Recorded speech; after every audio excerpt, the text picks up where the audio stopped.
근데 갔으면 좋겠다 그러더라고요. 그래서 이번에 이 얘기를 하자 밤에 내가 마음의 정리를 했어요. 라디오요? 라디오에. 예. 그리고 생방이니까 거기서 이제 이 고영태 때문에 이제 저를 부른 거죠. 그래서 얘기를 해서 딱 정리를 해서 그것만 던진 거예요.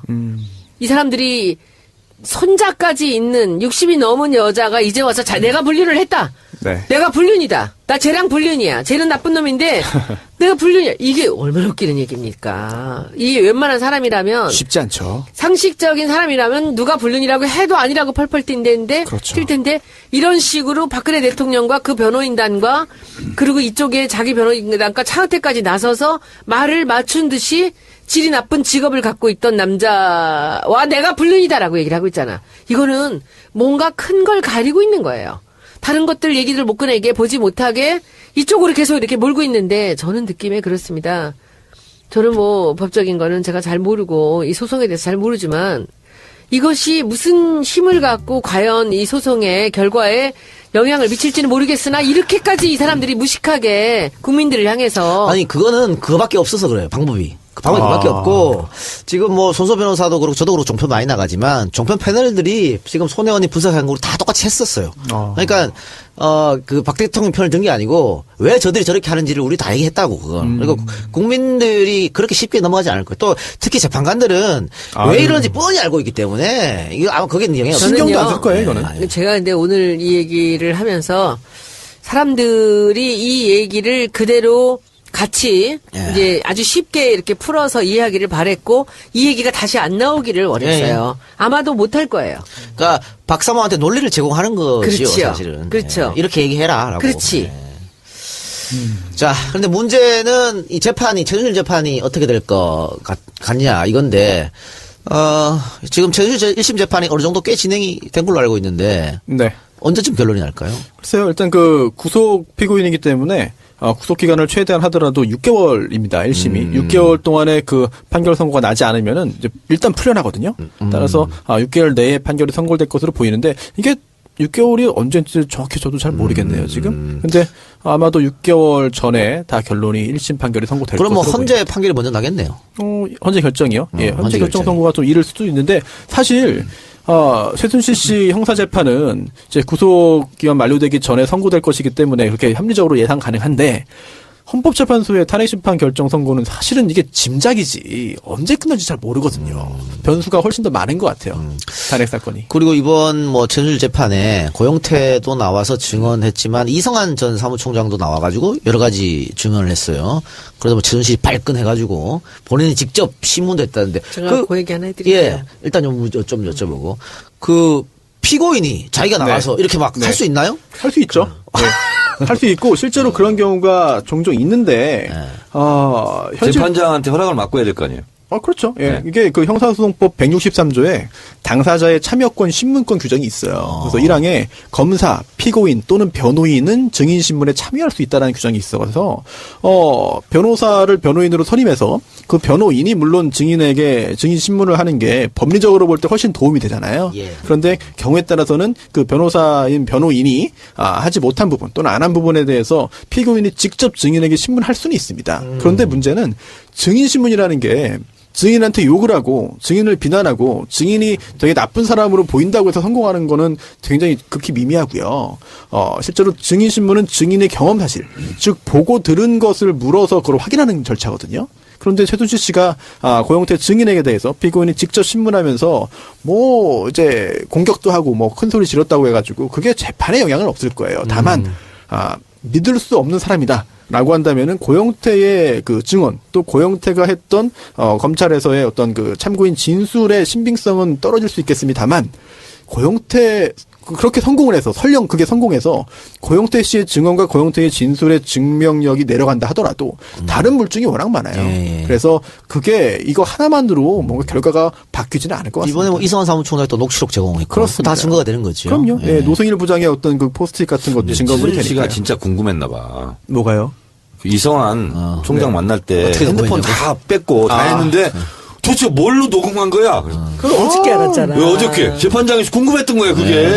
그것 때문에 잘 못 잡겠다. 어떤 줄 아는 거야. 녹음기 안에 있었어요. 그 핸드폰을 녹음한 게 아니라 녹음기로 네. 따로 사서 갖고 간 거지. 간단한 거 아닙니까? 그러니까 그걸 제가 이제 그 얘기를 해드릴게요. 예.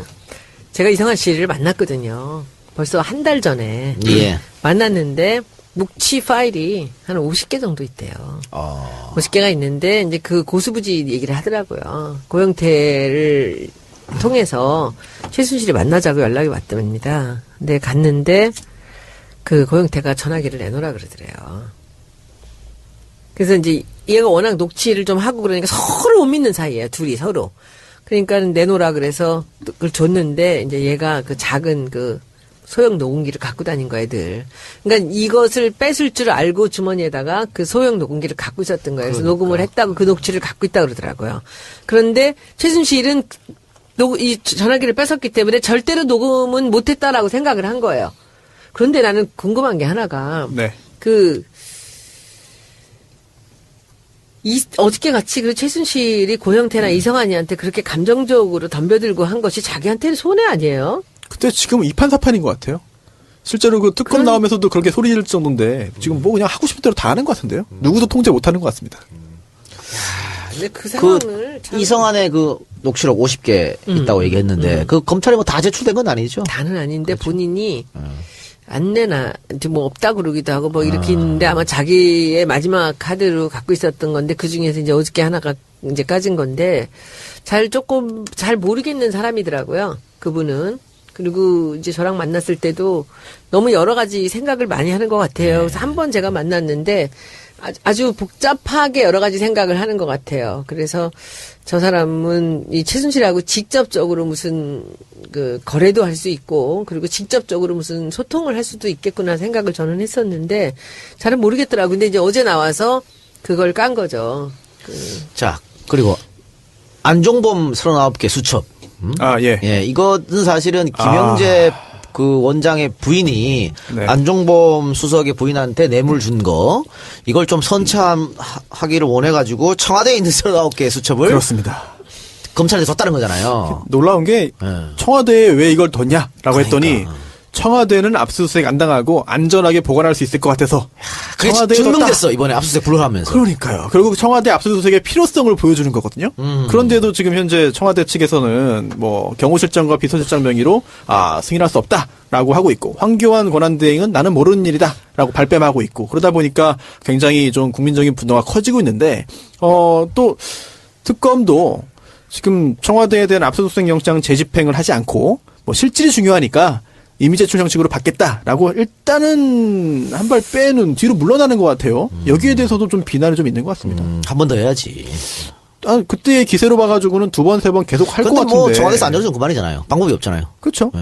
자, 그리고 이 김영재 아내 박채원 씨죠? 네. 박채원 씨가 또 그 특검 수사의 강압 이야기했어요. 최순실하고 똑같이 이야기했단 말이야. 예. 이게 다들 연결돼 있는 것 같아요. 세트야 하는 그쵸? 짓거리들 네. 비슷한 것들이 모였겠죠. 근데 특검에서는 무슨 소리냐? 우리는 신문 하지도 않았다. 네. 이렇게 얘기했거든요. 그 자백을 강요받았다라고 했는데 아니 신문을 시작해야 자백을 강요하든 말든 할 텐데 앞뒤가 안 맞는 주장이고 또 호흡곤란 사건도 있지 않겠습니까? 이게 참 물론 본인의 그런 그 형사적인 책임을 줄이기 위해서 또는 모면하기 위해서 여러 가지 수단을 쓸 수 있는 자유가 있습니다만 이거를 지켜보는 국민들은 정말 진짜 복장이 터지는 것 자, 같습니다. 그럼 뇌물죄 준 사람은 구속됐어요. 네. 뇌물 준 사람. 네. 받은 사람은 어떻게 되나요? 받은 사람이 누구죠 지금? 아내. 안종범 권수석이잖아요. 아내. 안종범이 받은 거라고 보여야지. 왜냐면은 이게 작가님도 저번에 잘 한번 말씀을 해주셨던 것 같은데 그 받은 사람이 다를 경우에 이제 안종범 전 수석의 그 배우자가 받았다면은 배우자는 공무원 또는 중재인이 아니잖아요. 뇌물을 받을 수 없는 사람입니다. 뇌물죄의 그 주체는 아니거든요. 그런데 이렇게 뇌물죄로 뇌물 공여자가 구속된 걸 볼 때 안종범 전 수석이 받은 걸로 본 것 같아요. 특히나 안종범 전 수석의 그런 녹취나 문자를 보면은 그 선물 덕분에 제가 점수 좀 땄습니다. 이런 걸 볼 때는 사실상 안종범 전 수석의 아내가 받았지만 안종범 전 수석이 받은 걸로 본 것 같습니다. 안종범이 받아서 아내한테 선물한 거야. 받아서 준 거예요. 아예. 그렇지, 받아서 준 걸로 본 거지. 그리고 또 그 면세점에서 공항 면세점에서 이렇게 아예 안종범 전 수석이 요청을 했다는 거예요. 수령하는 방법까지. 나는 전용기를 타고 왔다 갔다 하니까 면세점에서 못 산다. 그러니까 어떻게 좀 해달라. 그랬더니 박채윤 씨가 이제 그거 준비해 나갔고 그거를 이제 그 공항에 가서 받아왔다는 거거든요. 그 배우자 명의로. 그럼 안종범에 제가 추가되는 걸로. 그럴 수 있죠. 그러면은 39건을 제출한 건 어떻게 보면 네. 검찰하고 딜한 거잖아요. 그렇죠. 이게 그렇죠. 가만될까요? 가만히 될 수 있죠. 그리고 또 가만 해줘야 돼 이런 건. 네, 실제로도 그리고 재판부에서도 이게 다른 사건의 수사에 협조한 것이기 때문에 실제로 그 사건에 있어서 영향이 있는지는 재판부가 볼 것입니다만 그래도 검찰에서 그런 것에 대해서 재판부에다가 이야기를 하면 가만히 될 가능성이 있겠죠. 야, 근데 39건에 또 어떤 얘기가 있을지 좀 궁금하기도 해요. 검찰에서 일부분만 얘기했지 지금 다른 건 얘기 안 한 거잖아요. 네, 그렇죠. 마지막인 다 얘기할까? 마지막 결과를 보고 할 때는. 뭐 특검에서 또 큰 게 있으면 또 얘기를 할 수도 있겠죠. 불이명할 그 수도 있겠죠. 특검이 연장이 안 되더라도 이제 그동안 수사했던 내용을 발표를 할 거 아니에요. 네네. 39건 수첩에 있는 내용들 이런 것을 다 깔 가능성이 많거든. 이게 이제 판도라의 상자지. 그렇죠. 그 만약에 특검이 연장이 안 되면 요 39건 다시 검찰로 그대로 이첩되는 거죠.